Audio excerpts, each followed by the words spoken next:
Bismillahirrahmanirrahim. Assalamu alaikum. So today we are going to start a new chapter and it's about proteins.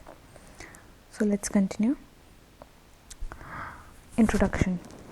Proteins are the most abundant organic molecules of the living system. They occur in every part of cell and constitute about 50% of cellular dry weight.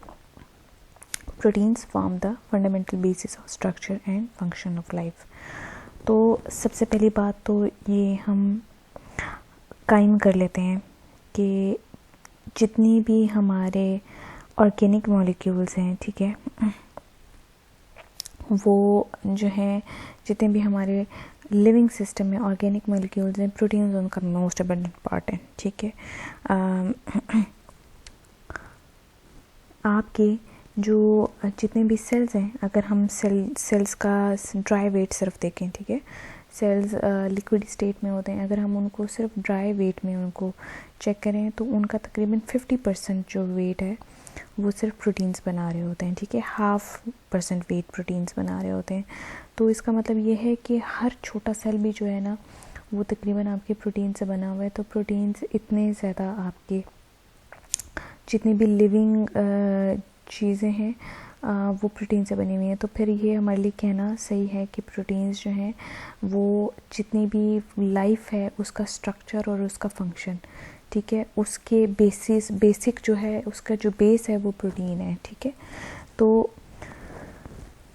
तो हम ये बात कायम कर लेते हैं कि हमारे हर सेल में, हमारे हर ऑर्गेनिक लिविंग मॉलिक्यूल में प्रोटीन होता है, ठीक है। अच्छा, अब प्रोटीन का ओरिजिन कैसे हुआ है, प्रोटीन का वर्ड कैसे बना है? तो प्रोटीन का वर्ड डिराइव किया हुआ है एक ग्रीक वर्ड से, उसको हम प्रोटियोस कहते हैं। और प्रोटियोस का बेसिकली मतलब फर्स्ट प्लेस है। इसका मतलब ये है कि सबसे पहले प्रोटीन आती है, ठीक है। प्रोटीन जो है वो आपका बेसिक, आपका जो सिस्टम है, ठीक है, आपकी जो बेसिक है वो आपकी प्रोटीन है, ठीक है। उसके बाद आपकी जो है बाकी सब आते हैं, ठीक है। बर्जीलियस एक आपका स्वीडिश केमिस्ट था, ठीक है। उसने जितने भी हमारे ऑर्गेनिक कंपाउंड्स हैं जो हमारी लाइफ के लिए बहुत ज़्यादा इम्पोर्टेंट है उनके लिए उसने नाम प्रोटीन सजेस्ट किया था। जबकि एक डच केमिस्ट था, उसने प्रोटीन की टर्म यूज़ की थी सारे के सारे वो मॉलिक्यूल्स जो नाइट्रोजन रिच मॉलिक्यूल्स हैं, ठीक है। तो नाइट्रोजन रिच मॉलिक्यूल्स जो हैं हमारे सारे के सारे एनिमल्स में, प्लांट्स में, मतलब लिविंग सब्सटेंसेस में होते हैं। इसका मतलब ये है कि बेसिकली अगर आप देखें तो अमीनो एसिड आपका ऐसे ही होता है ना, उसमें नाइट्रोजन होता है। तो बेसिकली आप देखें तो हमारे जितने भी लिविंग सब्सटेंसेस हैं वो अमीनो एसिड से बने हुए हैं। तो अगर हम देखा जाए तो प्रोटीन जो है वो हमारी लाइफ का जो है बेसिक है। हमारी जितनी भी लाइफ का स्ट्रक्चर, हमारा फंक्शन जो है वो प्रोटीन से मिलके बना हुआ है, ठीक है। प्रोटीन्स के फंक्शंस पर हम आते हैं, ठीक है। Proteins perform a great variety of specialised and essential functions in the living cells. These functions may be broadly grouped as static or dynamic. अच्छा, बहुत सारे फंक्शंस हैं, हमने उनको कैटेगराइज कर लिया है स्ट्रक्चरल फंक्शंस में और डायनामिक फंक्शंस में, ठीक है। स्ट्रक्चरल को, डायनामिक का मतलब होता है मूविंग, स्ट्रक्चर का मतलब होता है like it's the basic structure, तो हम उसको स्टैटिक मतलब स्टॉप्ड भी कह सकते हैं, ठीक है। तो इसका मतलब ये है कि ये स्ट्रक्चर भी बना रहे हैं और फिर उसकी फंक्शनैलिटी में, मतलब फॉर एग्जांपल अगर कार है, ठीक है, तो कार का स्ट्रक्चर जो है वो मेटल है, अलॉय है, उस सब से मिलके बना हुआ है। और कार चलती कैसे है? चलती है वो फ्यूल से, ठीक है, पहियों से, ठीक है। तो अगर हम इसी तरीके से सेल्स में या बॉडी में देख लें, ठीक है, तो हमारा जो स्ट्रक्चर है वो भी प्रोटीन बना रहा है और उसकी फंक्शनिंग में भी प्रोटीन हेल्प कर रहा है, ठीक है। तो अगर हम स्ट्रक्चर फंक्शंस देखें तो certain proteins perform brick and mortar roles and are primarily responsible for structure and strength of body. तो हमारी कुछ प्रोटीन्स हैं जो ब्रिक और मॉर्टर के रोल्स अदा कर रही हैं। जैसे ब्रिक और मॉर्टर क्या है? ईंटें और गारे का काम कर रही है। मतलब ईंट के ऊपर गारा रखते हैं, फिर अगली ईंट रखते हैं, फिर गारा रखते हैं, इस तरीके से दीवार बनती है, इस तरीके से आपकी सारा का सारा घर बनता है, नीचे की बेस बनती है, ठीक है। तो जो जैसे घर में ईंटें घर बनता है तो उसका जो स्ट्रक्चर है उसमें सबसे ज़्यादा इम्पॉर्टेंट स्ट्रक्चर जो है वो ये होता है कि ईंटें और गारा रखा जाता है। तो इसी तरीके से जो प्रोटीन्स हैं वो हमारा स्ट्रक्चर और हमारी बॉडी की स्ट्रेंथ में हेल्प कर रहे होते हैं। तो अब कौन सी इस तरह की प्रोटीन्स हैं जो ब्रेक और गारे का काम दे रही हैं, तो वो हैं, अगर गारे का काम हम करें तो वो हैं कोलेजन और elastin. These include collagen and elastin found in bone matrix. ठीक है, अगर हम बोन में कोलेजन होता है और इलास्टिन होता है। ठीक है, तो कोलेजन आप ऐसे कर लें जैसे हमारी जितनी भी बॉडी है, बॉडी के अंदर जो एक मैट्रिक्स हो सकता है, सेल्स के अंदर मैट्रिक्स हमारे क्या कहते हैं टिश्यूज़ का जो एक मैट्रिक्स एक बेस है वो कोलेजन है। ठीक है, तो कोलेजन और इलास्टिन हमारे बोन मैट्रिक्स में वो उसका स्ट्रक्चर बना रहा है। Vascular system and other organs. ठीक है, तो कोलेजन और इलास्टिन हमारे बोन मैट्रिक्स में भी है। वैस्कुलर सिस्टम जितनी भी हमारी वेसल्स हैं, ठीक है, capillaries, blood capillaries, lymphatic vessels, ठीक है, सब वेसल्स वैस्कुलर सिस्टम में, और सारी ऑर्गन्स में कोलेजन और इलास्टिन होता है। ठीक है, और इसके अलावा हमारी एपिडर्मल टिश्यूज़ होते हैं हमारे स्किन के जो टिश्यूज़ हैं उनके अंदर केराटिन होता है। ठीक है, तो कोलेजन, इलास्टिन, केराटिन ये सब जो हैं ये वो प्रोटीन्स हैं जो हमारी बॉडी के स्ट्रक्चर्स बना रही होती हैं। उसके बाद आती हैं आपके dynamic functions. Dynamic functions of proteins are more diversified in nature. अच्छा, हमारी जो प्रोटीन्स के डायनेमिक फंक्शंस हैं वो ज़्यादा डाइवर्सिफाई हैं। These include proteins acting as enzymes, hormones, blood clotting factors, immunoglobins. अच्छा, एंजाइम्स तो अब तक आपको पता चल गया होगा कि एंजाइम्स का जो फंक्शन होता है वो डाइजेशन में हमारी कार्बोहाइड्रेट्स से जब एनर्जी मिलती है तो उसमें, ठीक है, हमारी फूड को ब्रेक डाउन करने में। ठीक है, तो आपको पता लगेगा कि एंजाइम्स जितने भी रिएक्शंस होते हैं उनको कैटलाइज करा रहे होते हैं, उनको हेल्प करा रहे होते हैं।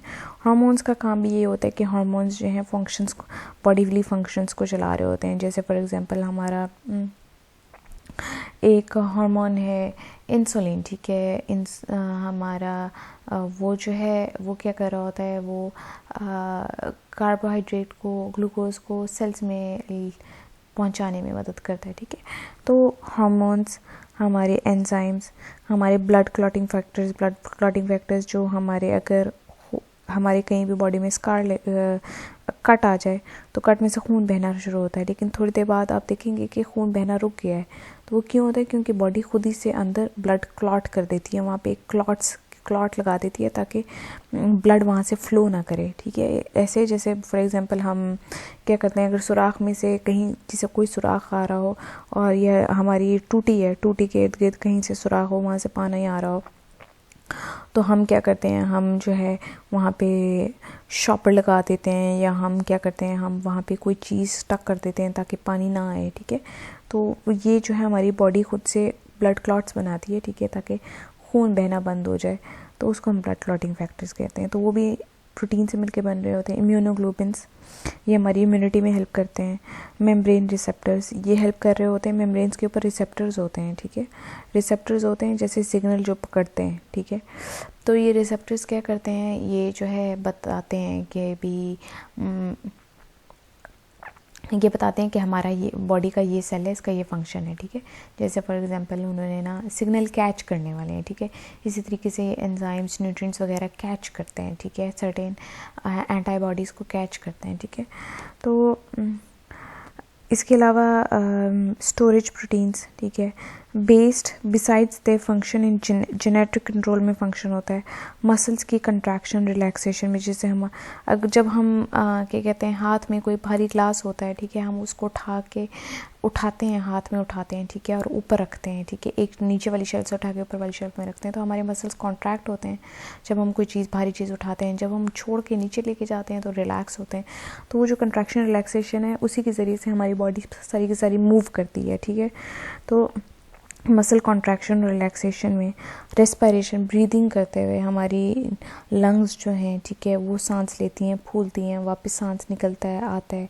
ठीक है, तो ऊपर नीचे जो हम सांस लेते हैं, तो इस सब में प्रोटीन्स हेल्प करती हैं आपकी। Proteins performing dynamic functions are appropriately regarded as the working horses of the cell. तो हमारी जितनी भी प्रोटीन्स होती हैं जो कि डायनामिक फंक्शंस, ये सारी फंक्शंस पर कर रही हैं, ठीक है, इनको जो है सेल के वर्किंग हॉर्सेस की तरह से आप कंसिडर कर सकते हैं, ठीक है. फिर उसके बाद तो ये हमारे स्ट्रक्चरल और डायनेमिक फंक्शंस होते हैं प्रोटीन्स के. अब हम देखते हैं कि प्रोटीन्स किन एलिमेंट से मिलके बने हुए हैं. तो ये 5 मेजर एलिमेंट से मिलके बने होते हैं. वो हैं carbon, hydrogen, oxygen, nitrogen and sulphur. Carbon अगर हम देखें कि ये पांचों एलिमेंट्स कितना परसेंटेज में होने चाहिए कि वो प्रोटीन बनेंगी, ठीक है, तो कार्बन आपका 50 to 55% होता है. मतलब आधा जो है, मतलब अगर 5 मेजर न्यूट्रिएंट्स हैं तो उनमें से जो एक न्यूट्रिएंट है वो आधा परसेंटेज दे रहा होता है. इसीलिए ऑर्गेनिक स्ट्रक्चर्स आपके कार्बन कंटेनिंग स्ट्रक्चर्स होते हैं, ठीक है. उसके बाद हाइड्रोजन 6 to 7.3% होता है, ऑक्सीजन 19 to 24%, नाइट्रोजन 13 to 19% और सल्फर 0 to 4% होता है. तो ये सब की सब आपकी जो है प्रोटीन आपकी मेजर प्रोटीन्स हैं. Besides the above, proteins may also contain other elements such as potassium, iron, copper, iodine, magnesium, manganese और and zinc, ठीक है. तो the content of nitrogen, an essential component of proteins, on an average is 16%. Estimation of nitrogen in the laboratory is done mostly by Khijildal method. Is also used to find out the amount of protein in biological fluids and foods. Proteins are polymers of amino acids. तो आपके जो amino acids हैं, ठीक है, एक amino acid दो अगर एक अमाइनो एसिड है तो वो खाली अमाइनो एसिड होगा, ठीक है. अगर 2 अमाइनो एसिड्स हैं तो हम उनको डाइपेप्टाइड कहेंगे. अगर 3 अमाइनो एसिड्स हैं तो हम उनको ट्राइपेप्टाइड कहेंगे. अगर 3 से ज़्यादा हैं तो हम उनको पॉलीपेप्टाइड कहेंगे. तो प्रोटीन्स क्या होते हैं, वो अमाइनो एसिड्स के पॉलीमर्स होते हैं. इसका मतलब है उसमें बहुत सारे अमाइनो एसिड्स होते हैं. पॉलीमर का क्या मतलब है, बहुत सारे, ठीक है. तो बहुत सारे अमाइनो एसिड्स का जो आपस में कम्बिनेशन होता है वो मिला के प्रोटीन बनाता है. Proteins on complete hydrolysis with concentrated HCl for several hours yield L-alpha amino acids. तो अगर हम प्रोटीन्स की हाइड्रोलिसिस करें, ठीक है, जो आपकी सिंपल प्योर प्रोटीन्स है, ठीक है, किसी एसिड से कर लें, फॉर एग्जांपल HCl से कर लें, ठीक है, तो उससे हमें अमाइनो एसिड्स मिलते हैं. This is a common property of all the proteins. Therefore proteins are polymers of amino acids. तो हमें यहाँ से बेसिकली पता चल जाता है कि अगर हम प्रोटीन्स की ब्रेक डाउन करें तो हमें सिर्फ अमाइनो एसिड मिलेगा. तो उससे हमें बेसिकली पता चल जाता है कि अमाइनो एसिड्स, बहुत सारे अमाइनो एसिड्स मिलके जो है प्रोटीन बनाते हैं.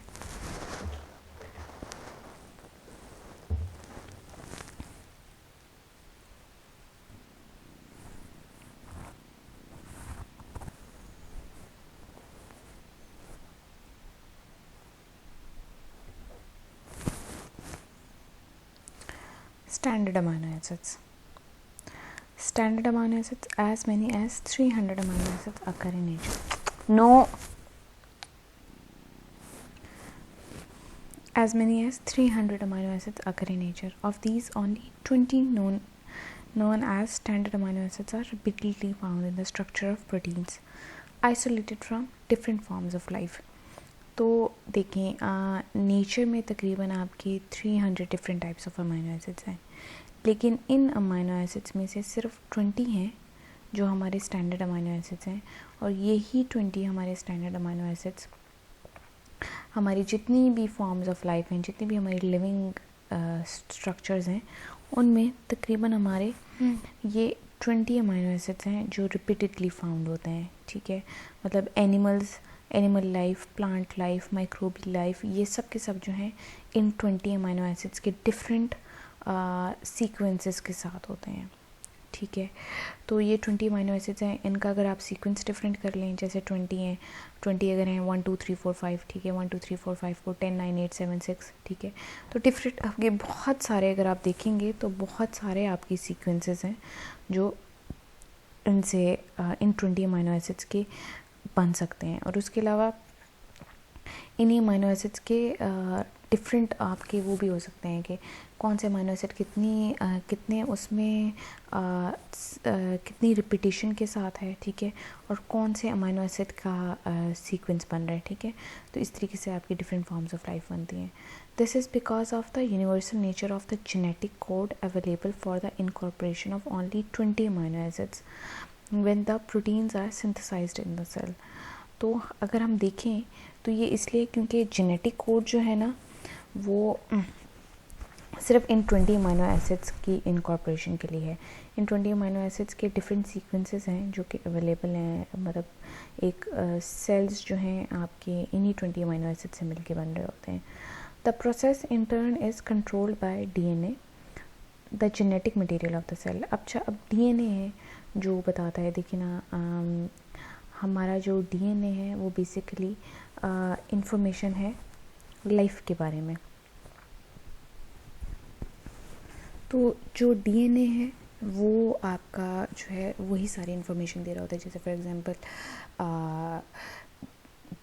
अगर बेबी जो है वो किस तरीके से अपने माँ बाप की सेम शक्लें और आदतें लेता है, ठीक है। जैसे आप देखते हैं, आप कहते हैं कि हाँ इसकी शक्ल बाप पे गई है, इसकी शक्ल माँ पे गई है, दादी पे गई है, ठीक है, बच्चे की शक्ल। तो वो ऐसे होता है कि आधी जीन्स माँ बाप की, आधी जीन्स माँ से, आधी जीन्स बाप से आती हैं, ठीक है। तो जितने भी कैरेक्टरिस्टिक्स और ट्रेट्स होते हैं वो उन जीन्स में होते हैं, ठीक है।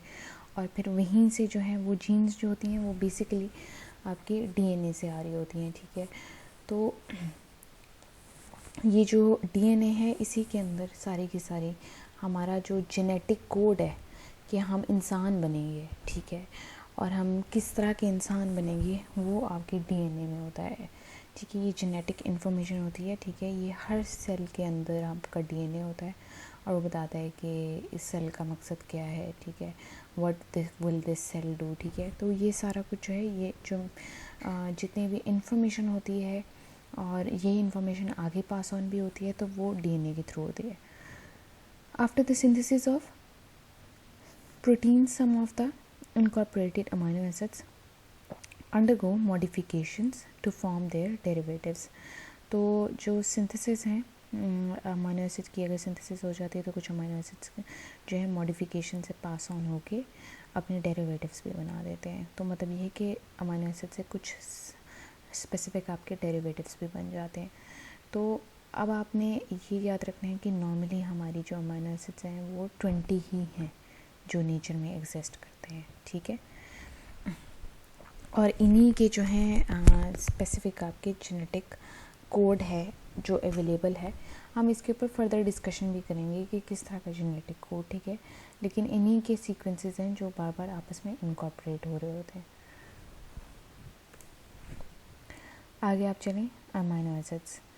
तो अब अमाइनो एसिड्स इटसेल्फ क्या हैं? Amino acids are a group of organic compounds containing two functional groups, amino and carboxyl group. The amino group NH2 is basic while carboxyl group is acidic in nature, ठीक है। तो amino acids क्या हैं? उनके अंदर एक basic group भी होता है और एक एसिडिक ग्रुप भी होता है। बेसिक जो होता है वो NH2 होता है, एसिडिक जो होता है वो COH होता है।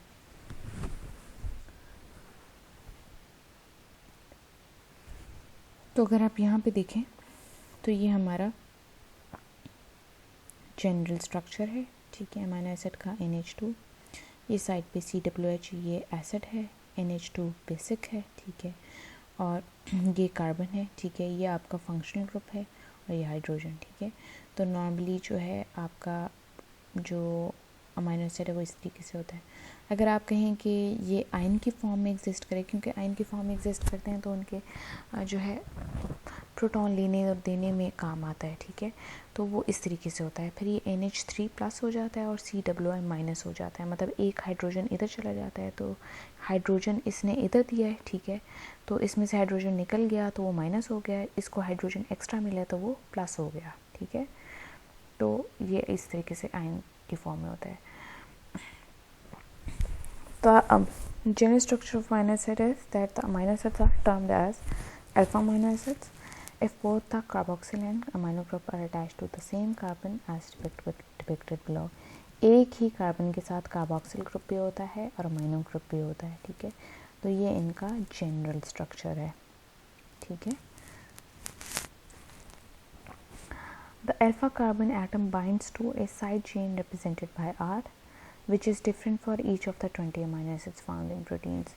हर वो जो 20 आपके जो अमीनो एसिड्स हैं ना, तो उनमें हर अमीनो एसिड के साइड पे जो वो जो R वाली चेन है वो डिफरेंट होती है, ठीक है। The amino acids mostly exist in the ionised form in the biological system. तो ये नॉर्मली जो है अगर बायोलॉजिकल सिस्टम में देखें तो ये आयनाइज्ड फॉर्म में होते हैं, क्योंकि इस तरीके से इनके फंक्शंस काफ़ी ज़्यादा हो जाते हैं। Optical isomers of amino acids. Optical isomers of amino acids. If a carbon atom is attached to 4 different groups, it is asymmetric and therefore exhibits optical isomerism. The amino acids except glycine possess 4 different groups held by alpha carbon. तो देखिए हमने carbohydrates में भी asymmetric carbon की बात की थी। तो एसिमेट्रिक कार्बन क्या था कि वो कार्बन जिसके अंदर जिसके साइडों पे चारों जो ग्रुप्स हैं वो डिफरेंट हों। देखें नॉर्मली आपका जो कार्बन है, देखें ये बात आपने याद रखनी है कि 4 बॉन्ड्स होने चाहिए कार्बन के साथ हमेशा नेचर में, ठीक है। तो अगर इसके चारों साइड पे डिफरेंट ग्रुप्स अटैच हों, चारों ही डिफरेंट ग्रुप्स अटैच हों, तो हम उसको एसिमेट्रिक कार्बन कहते हैं।